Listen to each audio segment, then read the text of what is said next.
আসসালামু আলাইকুম সবাইকে, welcome back to my channel. আশা করছি সবাই ভালো আছেন। আলহামদুলিল্লাহ আমরাও ভালো আছি, সুস্থ আছি। চলে আসলাম নতুন আরেকটা রেসিপি নিয়ে আপনাদের সামনে। আশা করি আপনারা এই ভিডিওটা শেষ পর্যন্ত দেখবেন, আপনাদের ভালো লাগবে। আর কেমন হয়েছে আমাকে অবশ্যই কমেন্টস করে জানাবেন। তো আজকে আপনার সাথে যে রেসিপিটা শেয়ার করব সেটা হলো গরুর মাংসের কাঠি কাবাব। দেখতে পাচ্ছেন খুবই সুন্দর, এবং এই কাবাবটা অনেকভাবে তৈরি করা যায়, বাট আমি যেভাবে তৈরি করছি সেটাই আপনাদেরকে দেখিয়ে দিচ্ছি। আমি এখানে হাড় ছাড়া আধা কিলো গরুর মাংস নিয়ে নিয়েছি, এবং মাংসগুলো ছোট ছোট করে কেটে নিয়েছি। এখন আমি এগুলো কিমা করে নেব। আমার যখনই গরুর মাংস মুরগির মাংসের কিমা তৈরি করতে হয় তখন আমি বাসায় তৈরি করে নিই একটা রোবটের সাহায্যে। তো আমি প্রথমে মাংসগুলো কিমা করে নেব, তারপরে আস্তে আস্তে বাকি উপকরণগুলো মিশিয়ে নেব।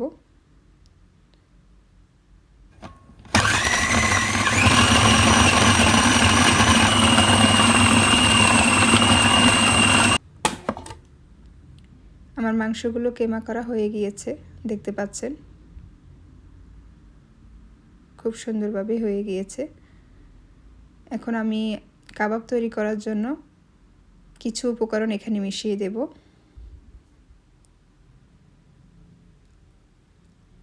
আমি এখানে 1 কাপ পরিমাণে পেঁয়াজ কুচি দিয়ে দিব।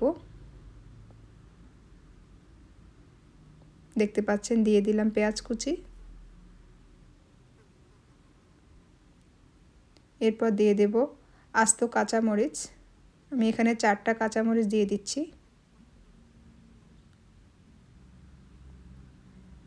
দিয়ে দিচ্ছি পুদিনা পাতা। এখানে চাইলে ধনিয়া পাতাটাও ইউজ করতে পারেন। আমার কাছে ধনিয়া পাতার ফ্লেভারটা একটু কম ভালো লাগে, সেজন্য আমি ধনিয়া পাতাটা দিচ্ছি না। আর দিয়ে দিচ্ছি রোজমারিনো, এটা ইতালিয়ান একটা মশলা পাতা, মানে একটা ধনিয়া পাতা পুদিনা পাতার মতোই। আর দিয়ে দিচ্ছি কাবাবের মশলা। আমি এখানে লাজিয়া পাকিস্তানি যেই কাবাবের মশলাটা পাওয়া যায় সেটাই ইউজ করছি। এটার ফ্লেভারটা আমাদের কাছে ভীষণ ভালো লাগে। এরপর দিয়ে দেব স্বাদ মতো লবণ।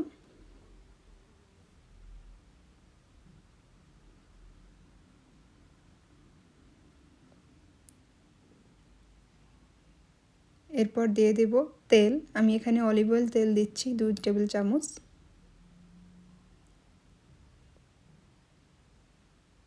তারপর আমি এগুলো ভালো করে মিক্স করে নেব।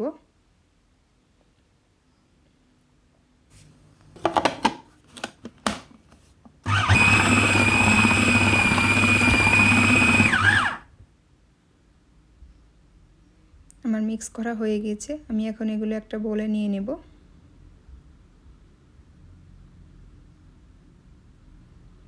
দেখতে পাচ্ছেন খুবই সুন্দর এবং খুবই সফট একটা মিক্সচার তৈরি হয়ে গিয়েছে।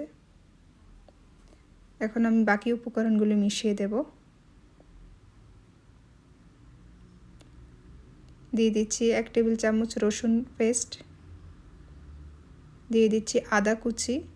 এখানে আদা পেস্টও ইউজ করতে পারেন, আবার আদা কুচিটা, আমাদের কাছে আদা কুচিটার ফ্লেভারটাই ভালো লাগে, সেই জন্য আদা কুচিটাই দিয়ে দিচ্ছি। দিয়ে দিচ্ছি লেবুর রস, 2 টেবিল চামচ লেবুর রস। দিয়ে দিচ্ছি 2টো ডিম।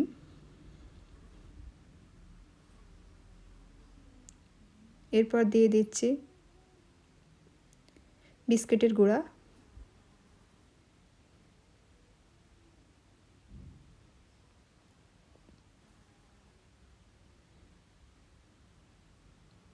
এগুলো আস্তে আস্তে করে ভালো করে মিশিয়ে নেব।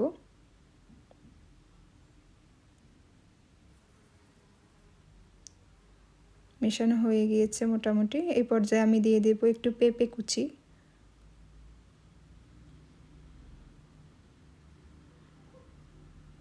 এগুলো ভালো করে মিশিয়ে তারপর আমি আধা ঘন্টার জন্য এগুলো রেখে দেব।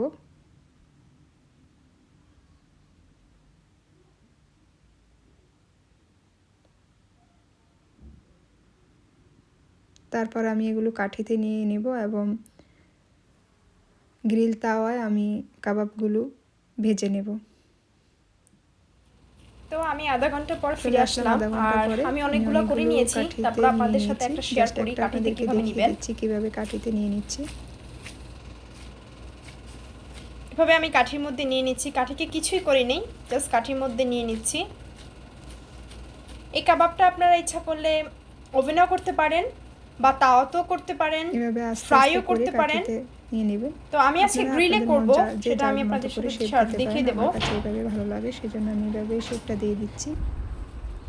তো এইভাবে আমি অনেকগুলো করে নিয়েছি। আমি আরেকটা আপনাদের সাথে শেয়ার করি।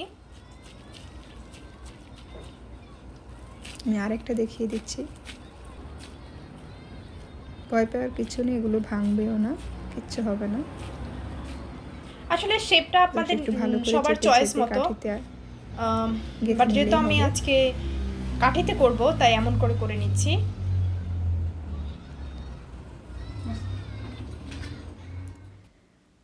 আমি একটা গ্রিল তাওয়া বসিয়ে দিয়েছি চুলায়। তাওয়াটা গরম হলে আমি সামান্য পরিমাণে তেল ব্রাশ করে নেব। এরপর আমি কাবাবগুলো ভেজে নেব। এই কাবাবগুলো চাইলে আপনারা ওভেনেও করতে পারেন, অথবা ডুবো তেলেও ভেজে নিতে পারেন, অথবা গ্রিল তাওয়ায় করতে পারেন। আমাদের কাছে গ্রিল তাওয়ার ফ্লেভারটাই ভালো লাগে, সেই জন্য আমরা এইভাবেই করছি এবং দেখতে খুবই সুন্দর লাগে, সেই জন্য এইভাবেই করে নিচ্ছি। আর এই কাবাবটা আপনারা ইফতারিতে অথবা অতিথি আপ্যায়নে যে কোনো সময় তৈরি করতে পারবেন। তো চুলার আঁচটা মিডিয়ামে থাকবে এবং আস্তে আস্তে করে এপিট ওপিট করে ভালো করে ভেজে নেব। দেখতে পাচ্ছেন খুবই সুন্দর একটা কালার আসতেছে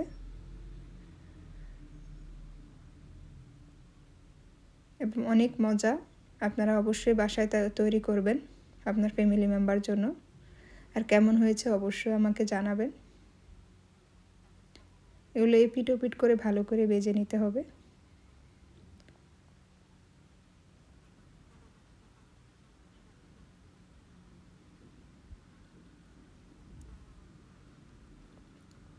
তো আমি আস্তে আস্তে সবগুলো কাবাবে এভাবে ভেজে নেব।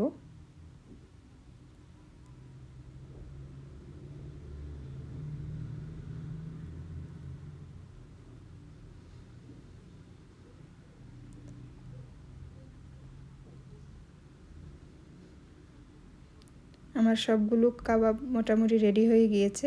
আমি এখন তো দেখতেই পাচ্ছেন এখানে আমার কাবাবগুলো হয়ে গিয়েছে ভাজা। একটা আমি এগুলো পরিবেশন করে দেখাচ্ছি, নিয়ে নেব।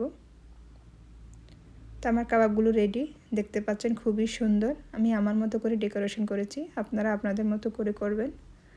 আশা করি আপনাদের কাছে ভালো লেগেছে আমার এই কাবাবের রেসিপিটা। ভালো লাগলে অবশ্যই আমাকে জানাবেন, আমার পাশে থাকবেন, আমার চ্যানেলকে সাবস্ক্রাইব করতে ভুলবেন না। আর আপনাদের সাপোর্ট পেলে আমি ইনশাল্লাহ নিত্য নতুন ভিডিও নিয়ে রেসিপি নিয়ে আপনাদের সামনে হাজির হব। আমি এবং সানা দুজনে আপনাদের সাথেই আছি। সবাই ভালো থাকবেন, সুস্থ থাকবেন, আমাদের জন্য দোয়া করবেন, আমরাও যাতে ভালো থাকতে পারি, সুস্থ থাকতে পারি। আজকে এই পর্যন্ত।